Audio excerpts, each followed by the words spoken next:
All right. Good afternoon, everyone. Thank you for being here. So I want to welcome everyone here, especially our alumni who are joining us here for a great conversation. But before I begin, I want to pause and honor Vina Kilaleli, who is known as Miss K here, the nurse at Brim, who passed away unexpectedly yesterday. So needless to say, it was a shock to the school community here. We had crisis counselors here in the building earlier this morning. So to honor Ms. Kilaleli and her contributions to the school community, just wanted to send my thoughts and prayers and just to take a brief moment of silence to honor her.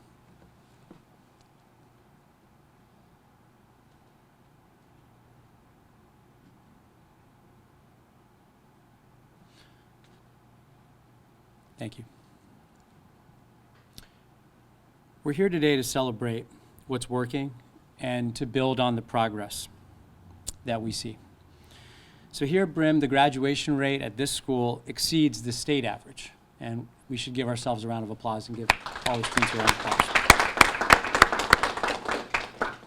As you can see today, students are graduating from high school, going to college, and pursuing careers in a variety of fields. The current students are going to hear lessons and tips from the students who went before them. So before we get into that conversation, I want to say a few words about our current graduation rate and what we're here to announce.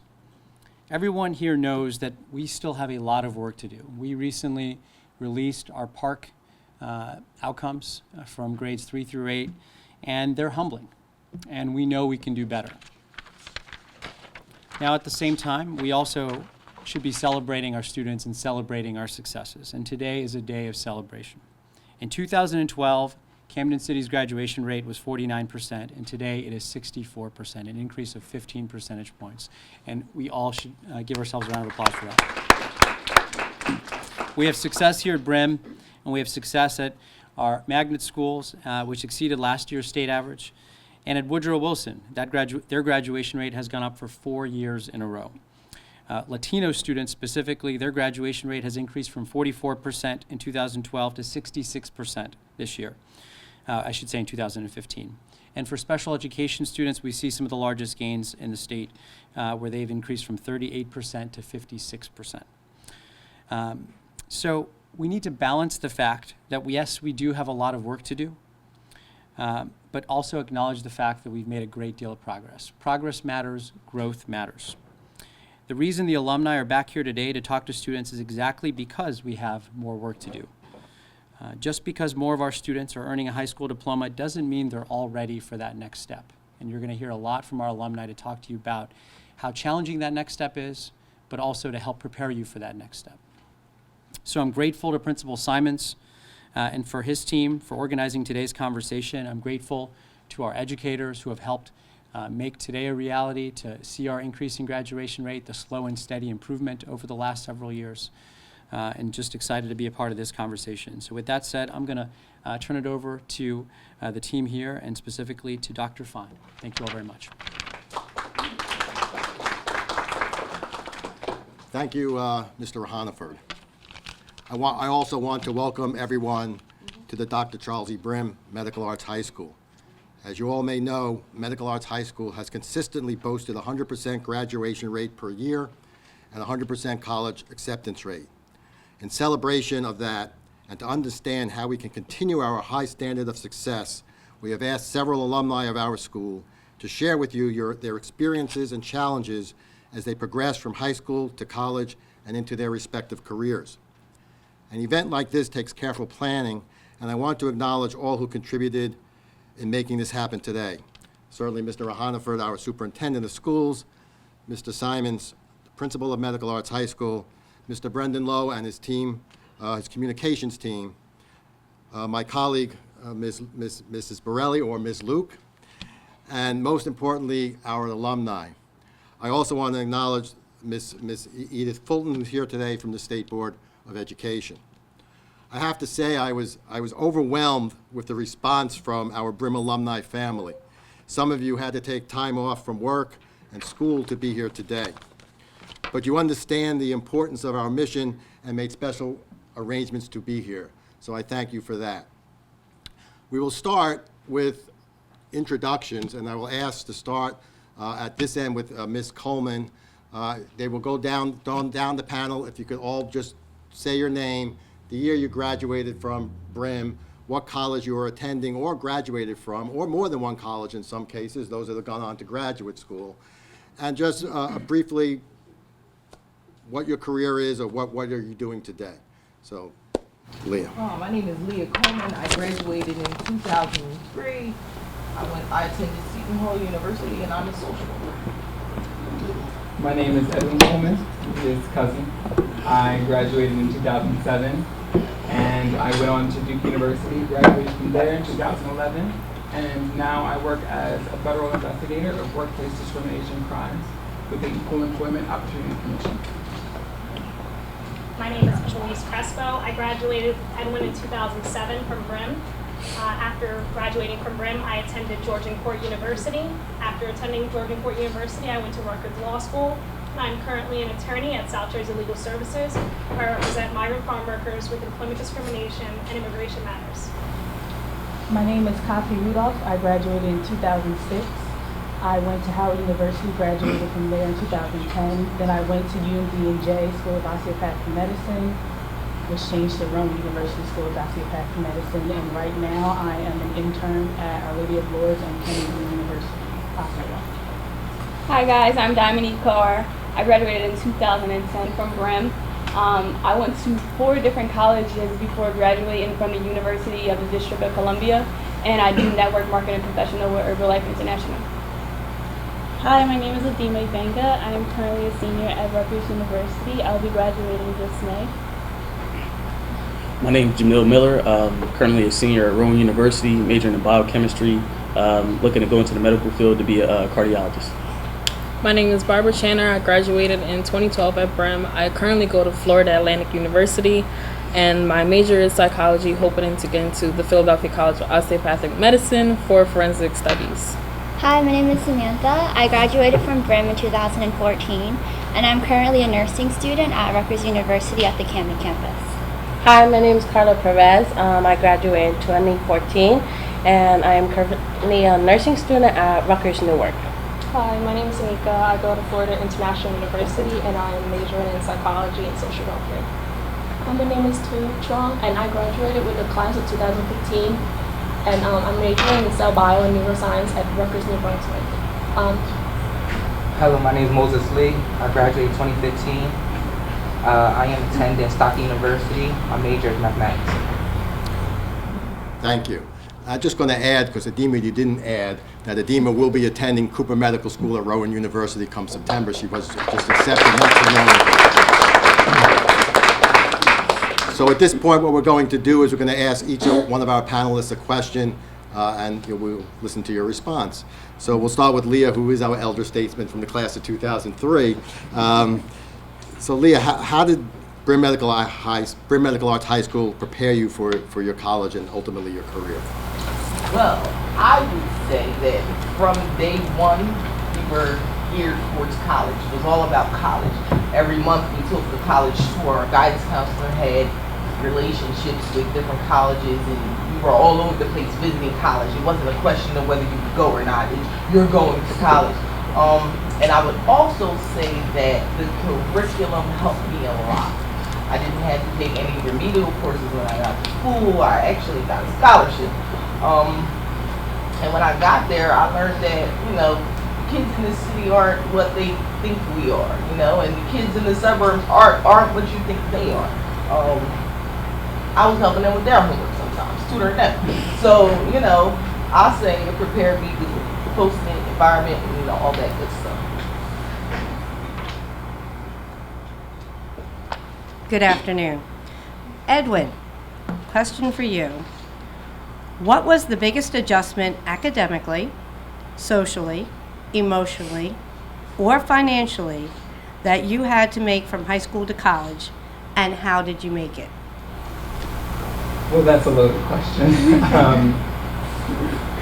Chief among, I'd say, my challenges involve both race and socioeconomic status. I think it's fair to say that it was a bit of a shock to my system being the only African-American student in a seminar college course for the first time. I think I had to work through a lot of self-doubt, a lot of insecurities, and that was really challenging for me. Coming from Camden, New Jersey, all of our students are people of color, and I think that was just really challenging initially.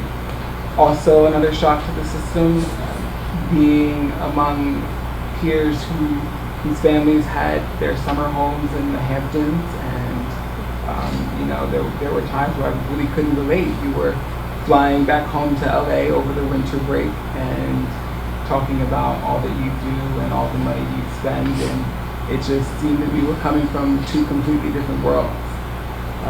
So these two issues sort of put me in a weird space of feeling as though I didn't really fit in. And I'd say that for also the students of color as well, a lot of them came from affluent communities. And so here I am, a young African-American male from Camden, New Jersey. I don't fit in with, the racial makeup of the university, nor do I fit in socioeconomically. I think one of the ways that I worked through that was just embracing the challenge in that, just embracing the discomfort in being outside of my comfort zone. And so in order to feel as though I belonged, I became more involved in the campus community. I sought leadership opportunities to get to know people and to be part of different activities. And I think it really helped me in the long run. I ended up doing really well, and I had a very vibrant social life. I wasn't a loner as I thought I was going to be initially. So yeah, I think it was all just about embracing that discomfort. Thank you.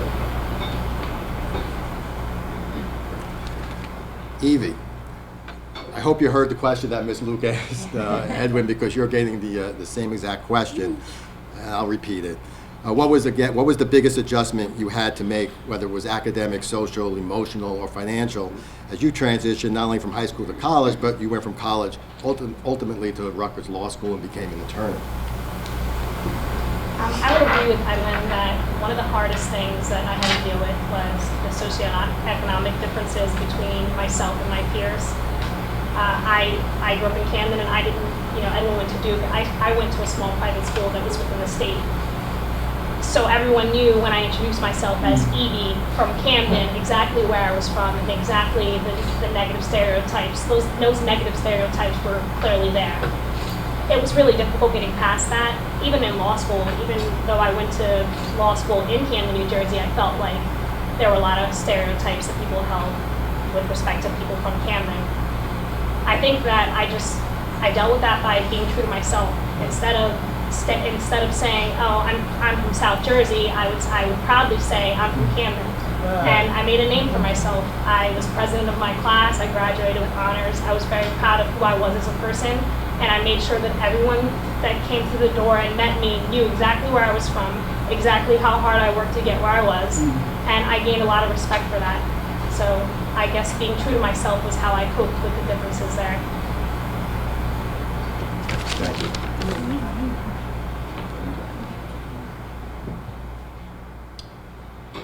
Coffee, how are you? All right, being a product of Camden Public School System, how can you relate your experiences to your career and what you do now?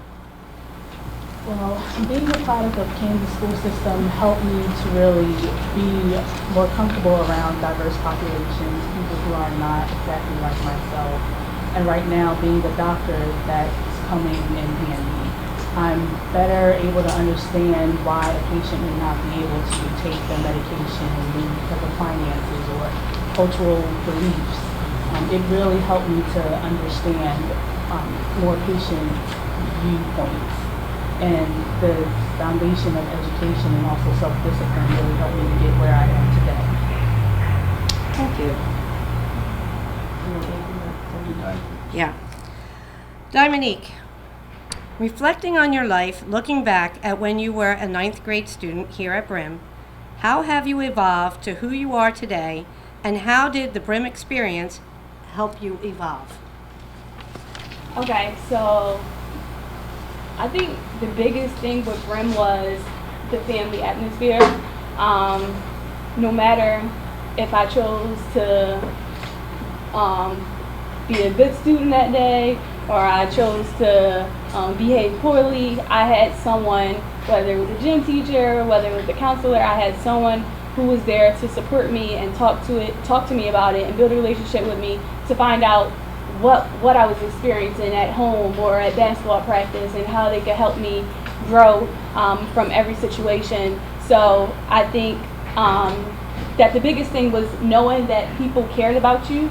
And what I do now, like if you want to impact lives, you have to build relationships with people.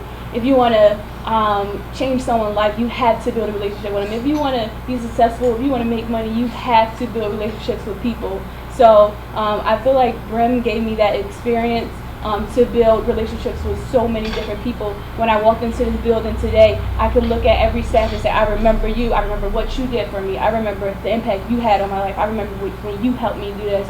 And it's just all starting with having a family and the standard that was held here at Brim. So like other schools, like we feel safe because we have security guards, but I felt safe here because I knew that it was a certain standard held and that I would be protected in this environment. So thank you.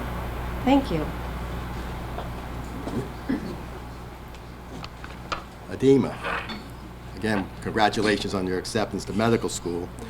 What we would like to know is, how did your experience at Brim influence you to go to medical school? My experience with Brim here actually came when I had the opportunity to be mentored by a medical student at UMDNJ. She was a third-year medical student, and she was my mentor, and she guided me through the whole medical student process and college life, and she actually gave me the opportunity to shadow my first physician. And it was at Cooper where I was able to shadow my first physician, who was an OBGYN, and I was able to see my first surgeries. I saw hysterectomies. I was able to see cesarean sections where I was able to see live birth. And being a high school student and seeing those things and being exposed to that area really impacted my life. And I was able to kind of picture myself in as a doctor. You know, a lot of students here in Camden aren't able to be mentored by, aren't able to have mentors who are able to guide them through life. And here, being at Brim, having the opportunity to have that mentor in my life to show me, oh, you can do this, like you have the opportunity to become a doctor, and really show me that I could, really inspired me and motivated me. And now as a senior in college, being able to say that I got accepted into medical school because here I attended Brim, and they believed in me and they motivated me and they pushed me and they were able to see that I had potential, really inspired me, and I hope that I can do the same for others. Thank you.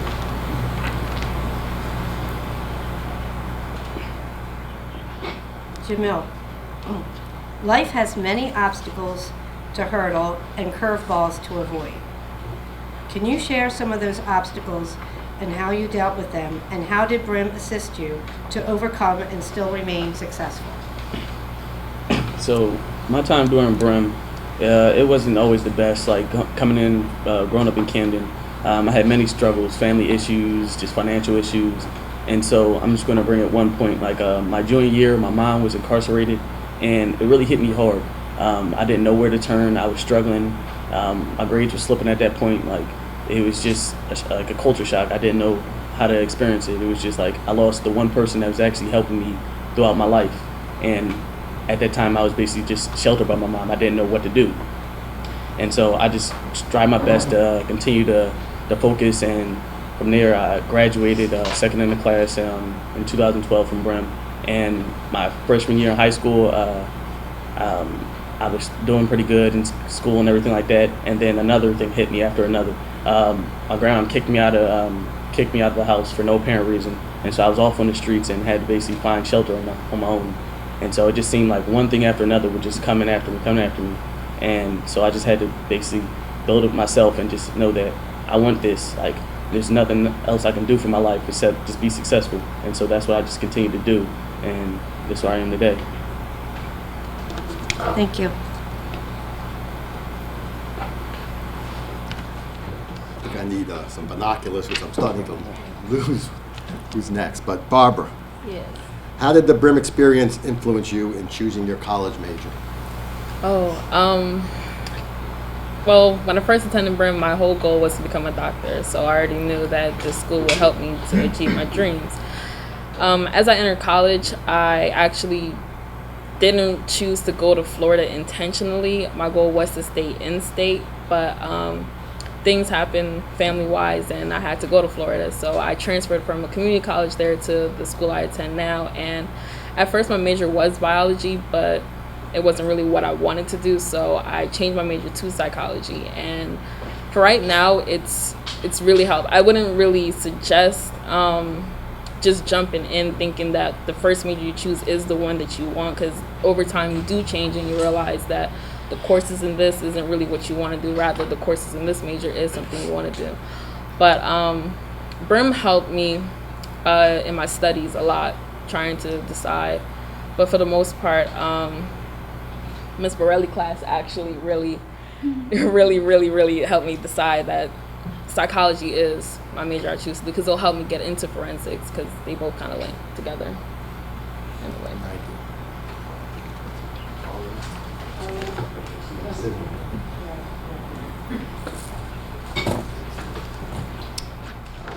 Samantha, numerous family members graduated from Brim. Was it their experiences and academic success that directed you to attend Brim? And was Brim all that you expected, and did it help you excel academically? So, my sister graduated from Brim, and by the time I got here, she was already a pharmacist that graduated from Rutgers University.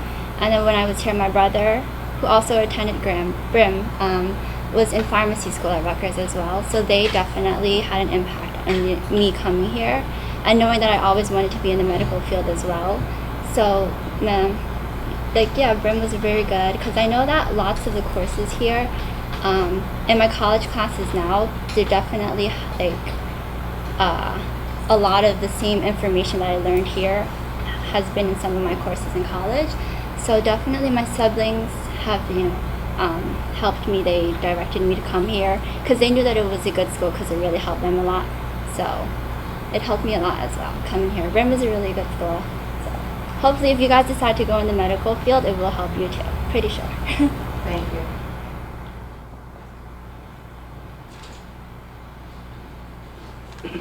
Carla, how did your experience at Brim influence your career choice?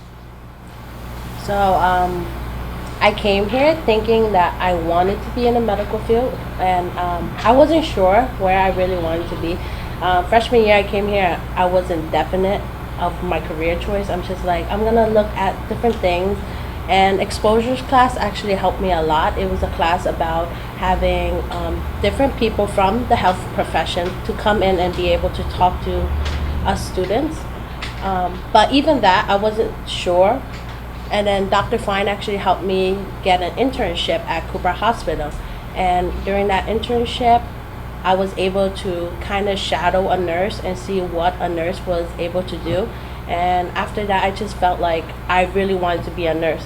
Everything did attract me, but I wasn't passionate about anything. Like, I was just like, yeah, maybe I should do this or that. But after that internship, I knew right then and there that I wanted to choose a career in nursing. And medical arts helped me choose that, because without them, I wouldn't be able to get that internship at Cooper Hospital, and I wasn't open to all these opportunities that I had been given. So Brimm Medical Arts did really help me choose my career because of that. Thank you, Carl. Anika, you are attending a college outside of the state of New Jersey. You are in the state of Florida. How do you feel you compare academically to students from Florida or students from other states besides New Jersey that you meet in Florida? Okay, so coming to Florida, I was kind of nervous because it's a different state, different people. Talk to some people and they're like, oh, I didn't have this during high school, so kind of made me nervous. But my first year, it was good. I mean, Brim's college course really helped a lot. I think the teachers and just the subjects in general really helped me do good my first year, and I wasn't nervous, academic-wise. Thank you.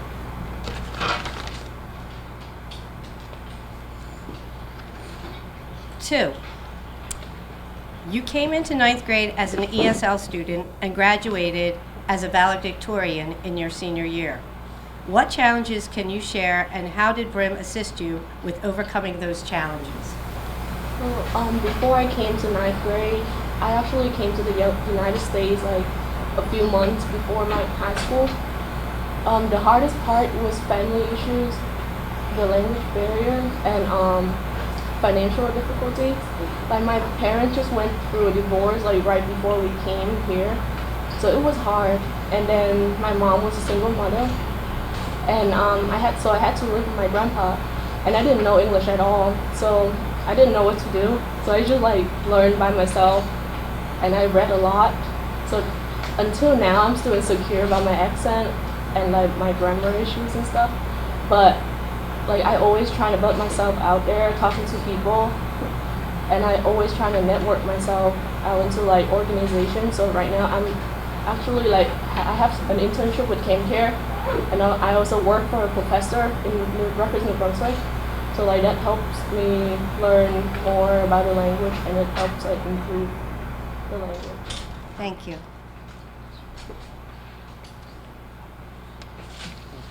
Mr. Lee, what challenges did you have to overcome as you made your transition from high school to college? The challenges I had to overcome from my transition from college was basically family and financial issues. Like growing up, I was raised by my dad. Most family households in Camden, single parents by their mother. I grew up with my dad. Everything, like when I grew up, it was like I couldn't always get what I wanted. So like growing up, I knew I had to work for myself. So helping my dad pay the bills, put food on the table, close my back. In high school helped me realize that attending college, I had to because I wanted to be more successful in life. And that's really the main obstacle I overcame. Thank you. At this time, we're going to just take 1 minute each. I want you guys, if you could, to reflect, and please take 1 minute to give some advice to the students that are here in attendance today, something that they can take home with them that would help them with their future. We'll start with you, Leah. I would say follow your passion, whatever it is. Even if college isn't your thing, if you're into music, go for that, because that's what's going to make you happy. There's nothing like being in a place where you're not happy in life and feeling like you're too old to go backwards. So follow your passion. You want to be a doctor, you want to be a social worker, you want to be a lawyer, you want to be a marketing specialist, you want to be a nurse. All these things I heard up here. Whatever it is, follow your passion. A newscaster maybe, who knows? Follow it. Thank you. Edwin? My best advice would be to take opportunities that place you outside of your comfort zone. There is so much personal growth to be found in experiences that are brand new to you, that challenge your perspective, that redefine for you what was possible. I know this from experience. I've had the fortune of being able to live in Kenya for 2 summers. I spent a year living in Cape Town, South Africa, and I lived in Morocco for 2 years. And it's hard to communicate the value that those experiences have. I have learned so much about myself, and one thing I'd say I took away is confidence. I can do anything. If I can live in Morocco for a year in a small rural village, that means there are no limits for me. And I think that you would find the same if you take those opportunities. Thank you. Evie? Well, I'd say that one of the most important things to do is to stay true to yourself. Don't get wrapped up in everyone else's life. Stay true to yourself. If you know you want to be a lawyer, be a lawyer. Don't let someone talk you out of it. I can think of 10 people who have told me throughout my life that I would never make it as a lawyer, that it's too hard, that I should be looking at a different way to make a living. And for myself, I knew that that's what I wanted to do, and I worked hard. You have to stay true to yourself. There are going to be people who are going to say to you, you can't be X and you can't be Y. It doesn't matter what they think. It's what you feel inside yourself. If you think you can be that, if you think you can do that, if you believe in yourself, then you can. And never let anyone talk you out of that. Good, thank you. Copy? My best advice would be don't be afraid to ask for help. There have been so many times, even now in my first year of being a doctor, I've had to ask for help or I should have asked for help. Just don't be afraid to ask. There's always someone who's been through what you are going through or who's been through what you want to go through. Ask for help, get some advice, and just trust that someone will be there to help you along the way. Thank you. Dominique?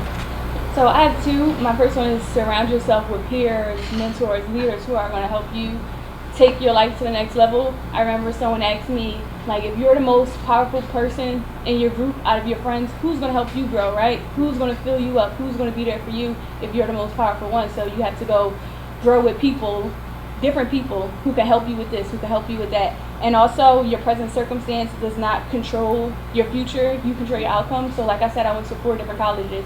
I was a student athlete, so first I went to Bloomfield, and I didn't make, my SATs wasn't good enough, so I had to redshirt, which means I had to pay for my first year. Couldn't afford it, left, came home, was working at a clothing store for $7.25. Hated it.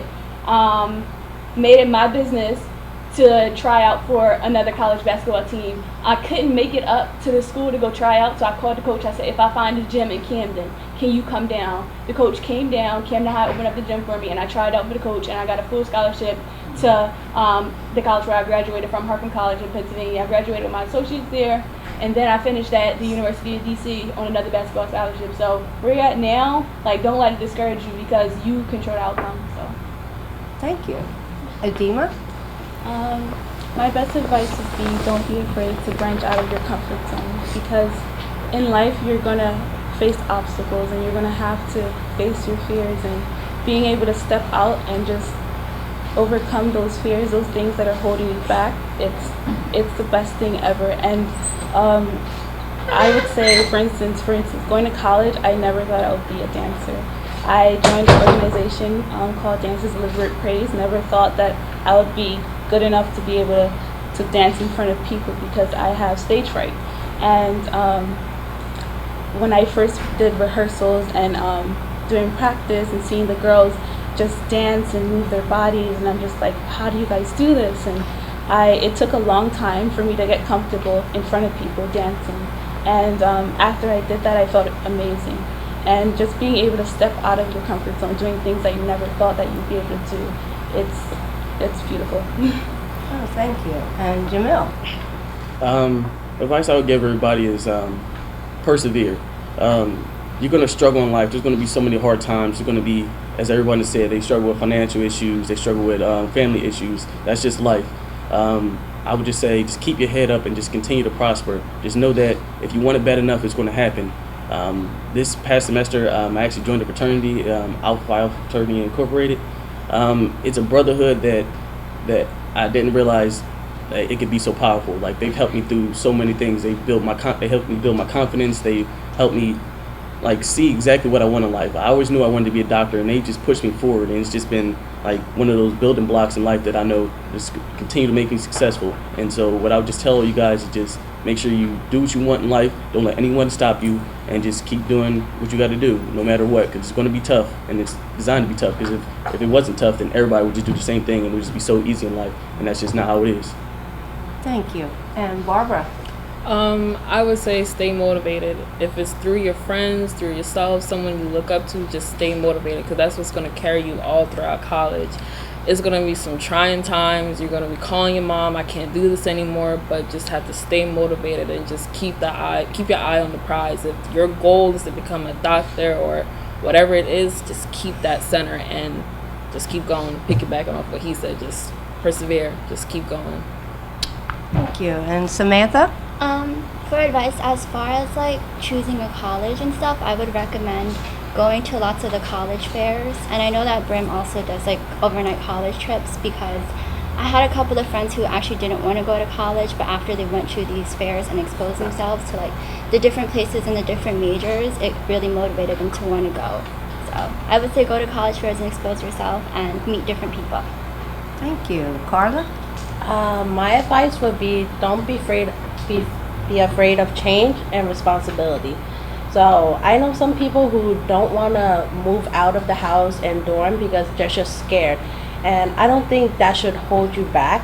I was one person who was just so afraid of moving away from home. I'm 2 hours away from home. I knew no one up there. I maybe knew one person. It was just like a whole different experience. And I'm so grateful that I was allowed to do that because I just grown up. Like, you have to take care of yourself, and I know it can be hard sometimes. Like, sometimes it's so hard. I'm like, what am I gonna eat today? Because I'm a college student. What do I really know about, like, taking care of myself, about cooking, about just, like, living for myself? And I'm just happy that I did because I really learned who I am and, like, what I am capable of. And I see, like, there's, like, other people who can support you, too. Because going to college, everybody is experiencing it, and if you ever feel like you're alone, you're really not. Like, my roommate has the same experience as me, and that's one of my greatest friends till this day because she helped me through it. Like, you're not alone, and don't be afraid to just take that leap to, like, just change your life. Thank you. Anika? My advice is it's okay to be undecided. You don't have to make a decision just yet. My first year, I was a nursing major, but that just didn't sit right with me. So my second year, switched my major, and I'm pleased about it. So it's okay. Okay, thank you. Two? My advice is, like, you have to believe in yourself and don't let the negative opinions get to you. Because like, what I experience is that when I go to Rutgers, New Brunswick, so like here at Brim, the whole entire school is like 200 people, but then Rutgers, New Brunswick is like to 32,000 people. And it's like you see a lot of diversity, and like when people ask me when I'm from, I'm saying that I'm from Camden. I always say that I'm from Camden, even though I moved. And they like, one person said to me, like, she was like, "Oh, I'm glad you didn't die yet." I'm like you will be judged, but like your GPA proves it all. Like, the negative opinions don't tell you who you are, and you have to, like, stay true to yourself. Thank you. Moses?